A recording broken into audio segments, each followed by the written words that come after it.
Before I start this video, you can go to the link below and follow Whitney on X. You can also go to all of her other social media sites and do some content. She is an amazing reporter. If you guys want to go check her out, there will be links in the text below.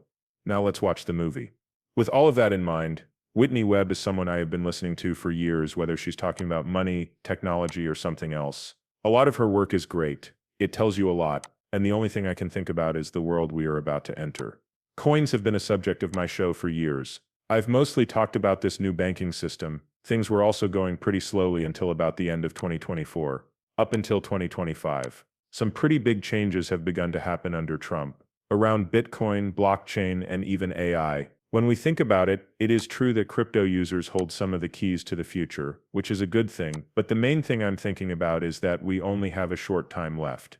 We don't have much time left to make as much money as we can, and basically get out of the grid, because things are moving along faster than we thought possible.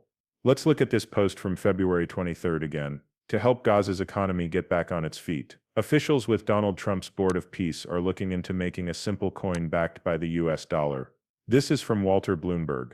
The project, which is still in its early stages, aims to let people do business online while controlling the flow of cash to a mosque. It's crazy that all of this is based on e-payments, financial services, and digital trade, and it's not even a huge new idea. I believe this is a test. I believe this is a test to see how well it works with an economy. If it works, this will be seen everywhere. There will be a stable coin in the US that can be used for things like online payments, banking services, and so on. You might say, Nick, there are already stable coins backed by the U.S. dollar.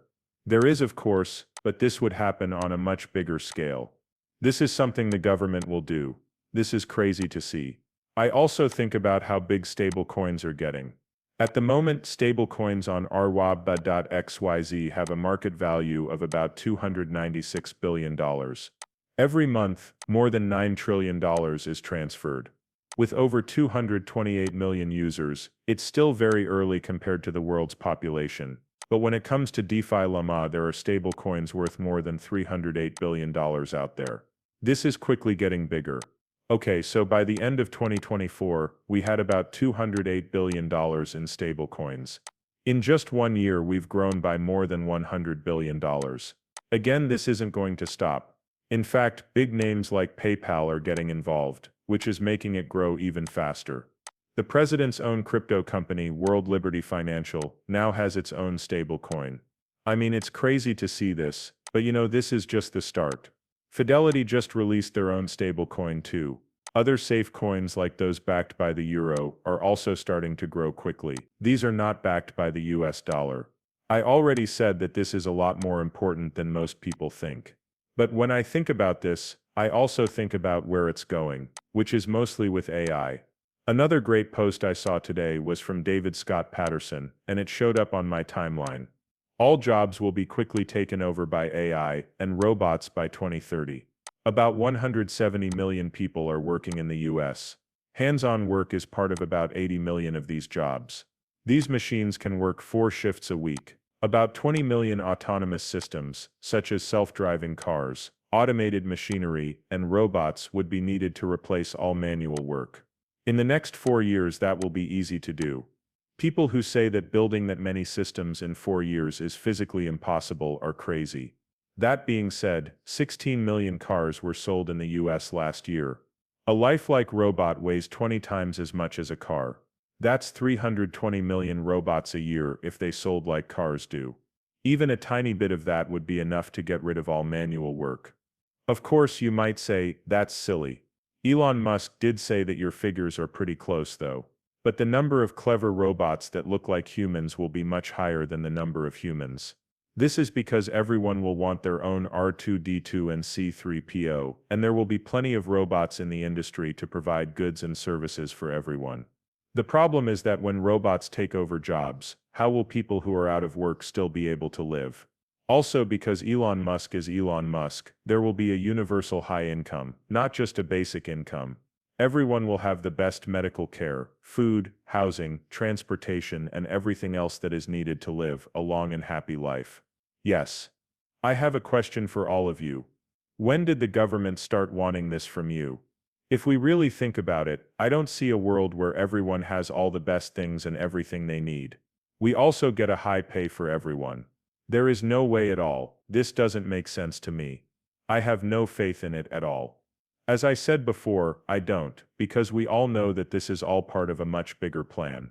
But I also remember Elon Musk saying not long ago that saving money for retirement won't matter anymore. He says that the traditional way of building wealth over 10 or 20 years may become totally useless because of the coming singularity, which is when AI starts to get better at a much faster rate. In 3 points, here is what he said would happen. First, we are getting close to the event horizon, which is the point where AI will be able to improve itself so quickly that the future will be completely uncertain.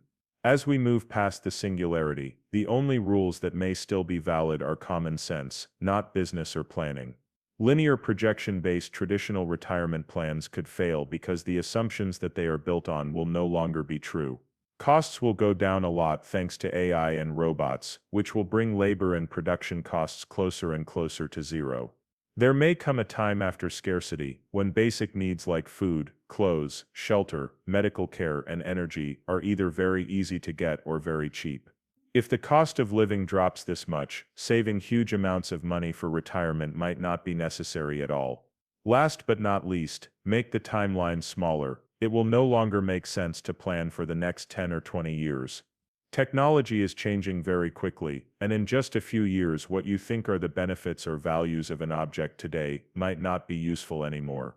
Instead of focused on long-term accumulation, it will be much more important to be able to quickly adapt to rapid change.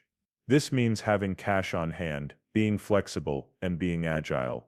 As we talk about this again, this excess, I find this very interesting. You'll have the best of everything. I don't see that kind of world because again, what's stopping us from having it now? Everything is based on making and losing money. For the record, these businesses still have all the power. Even in a world with AI, what do they have to gain by giving us something? That's where I believe this idea is going wrong. I believe it's done by people like Elon. Look at this. Yeah, I guess one other thing I'd say is don't worry about saving money for retirement in 10 or 20 years. It won't matter. Okay. Either we're not going to be here, or you won't have to say anything for retirement. If any of the things we've said are true, it won't matter how much you save for retirement. The services are going to be there to help you. The house, the healthcare, and the fun things to do will all be yours.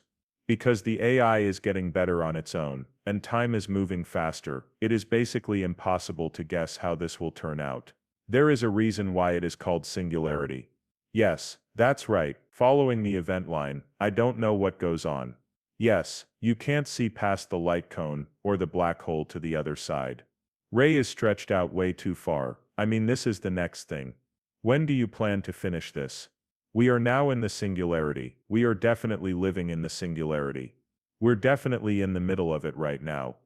We've reached a lovely balance point, where the roller coasters were just right. Yes, that's right, that is a very good comparison.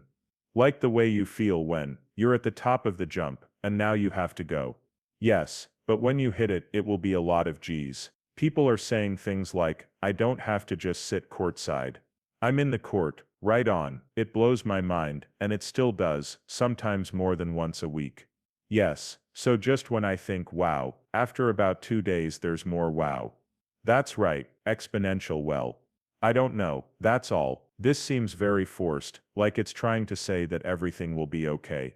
That's right, things will be even better with AIs taking care of everything, and you'll have so much free time.